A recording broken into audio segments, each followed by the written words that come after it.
If you're buying an Xbox Series X, a PS5, or an RTX 3080, then to get the most out of them, you need to do a much bigger upgrade. The display, the cables you're using, all of that has to be optimized, otherwise you're just simply leaving performance on the table. Here's the deal. All of these devices are taking advantage of HDMI 2.1.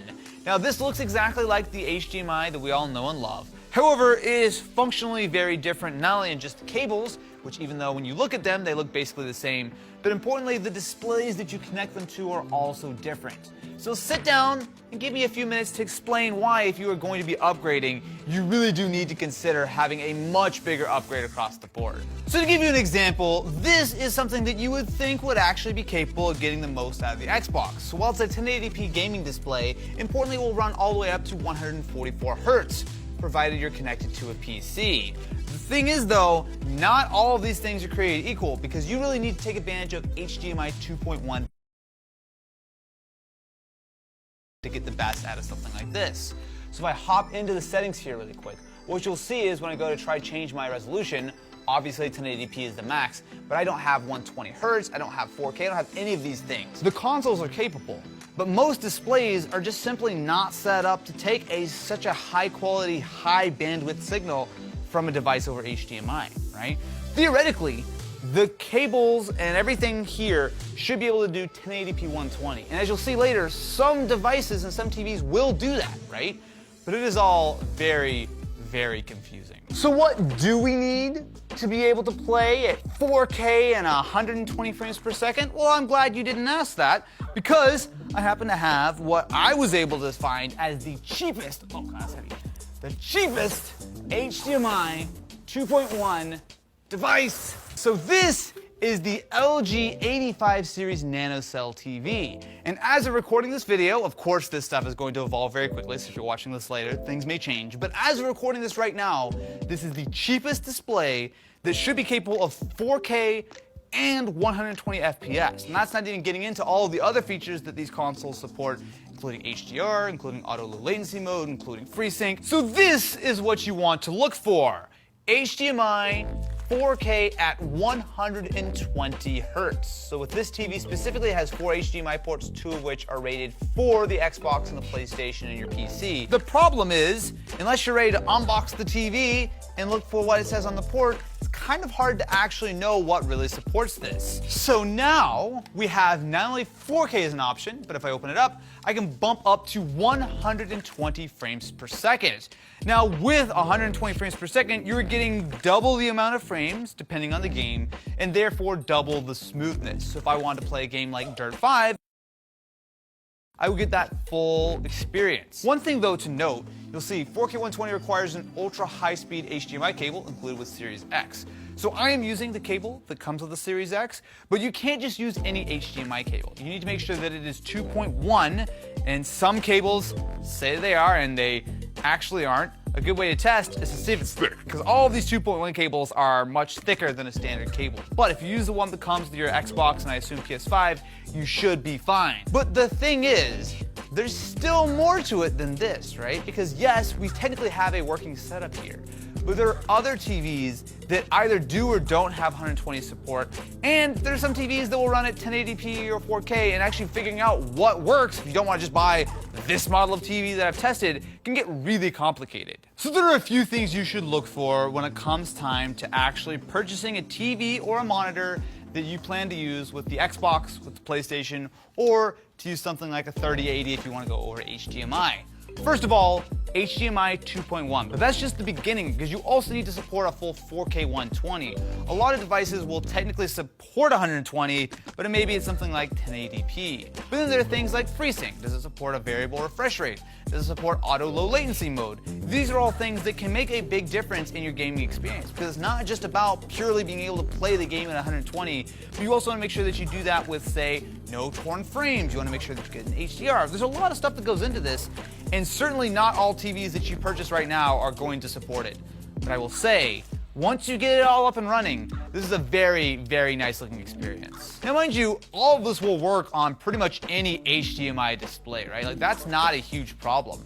But if you want to get the most out of it, and honestly a lot of these games you do need to have stuff like 120 FPS, because I'll say like, Dirt looks nice, But if I wasn't running at 120 FPS right now, I could probably be playing on like a 1X and I wouldn't really notice the difference. So to make things even more complicated, some TVs will have a hybrid approach to supporting something like a PS5 or Series X. So this is a 2019 65-inch Vizio.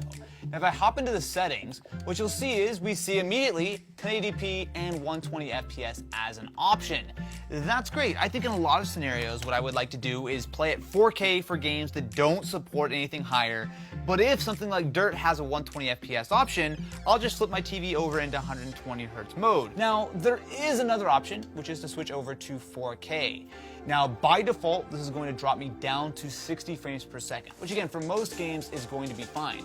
But as actually I just kind of skimmed through it, even though it says 120 Hz is an option at 4K, as soon as I do that, the TV, and specifically the Xbox, realizes that that's not a smart idea. Yeah, this refresh rate isn't supported with the resolution, so we set it to the highest resolution by this display with the frame rate. So essentially, the Xbox specifically is smart enough to know what your TV can handle, and the 4K TV details always tell you 4K 60, not 4K 120, but you can go up to native 1080p at 120. But just because you don't have a brand new HDMI 2.1 TV doesn't necessarily mean that you can't get 120 FPS gameplay. You may have to do a little bit of fiddling and lose a few pixels, but if it's me, I would much rather play at 1080p 120 if a game supports it compared to 4K 60. So what happens when we plug the Xbox Series X into a 4K 120 gaming monitor?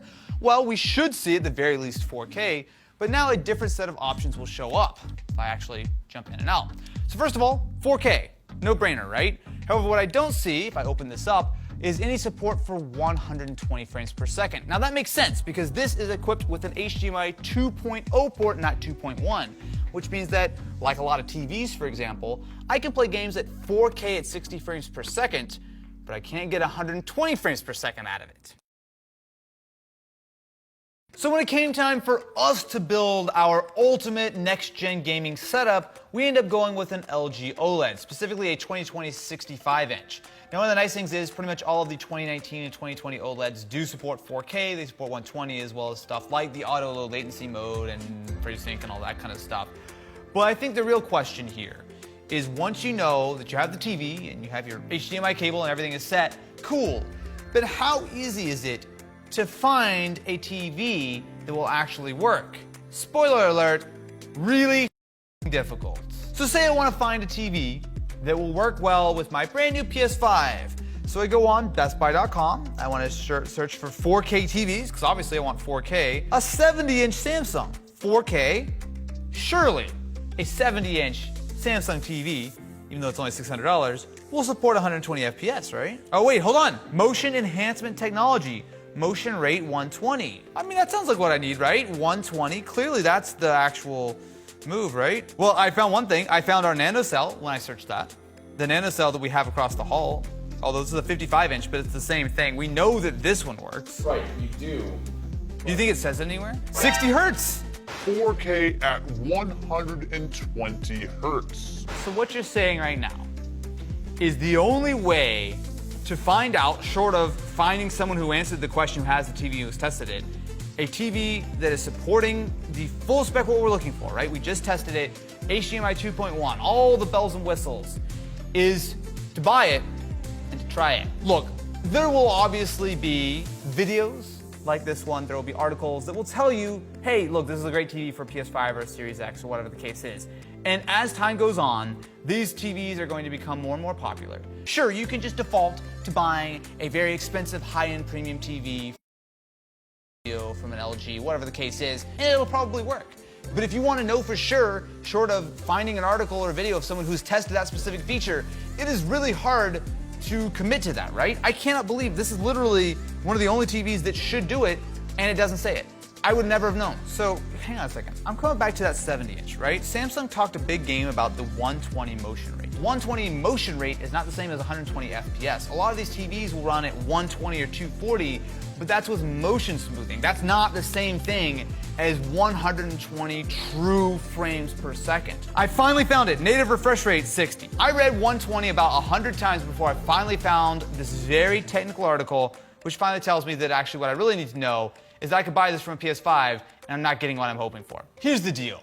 There are a lot of things going wrong here. I'll fully admit that these consoles are brand new and a lot of TV companies and manufacturers and specifically stores don't even really understand the differences and certainly haven't tested it, right?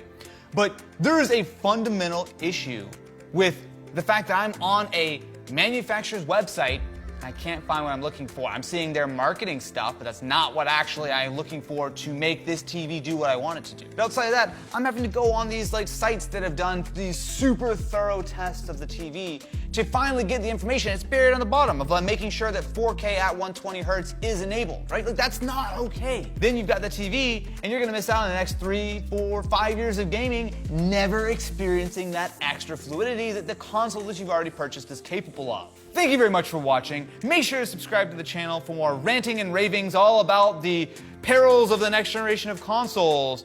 And until next time, good luck trying to get the most out of your shiny new console.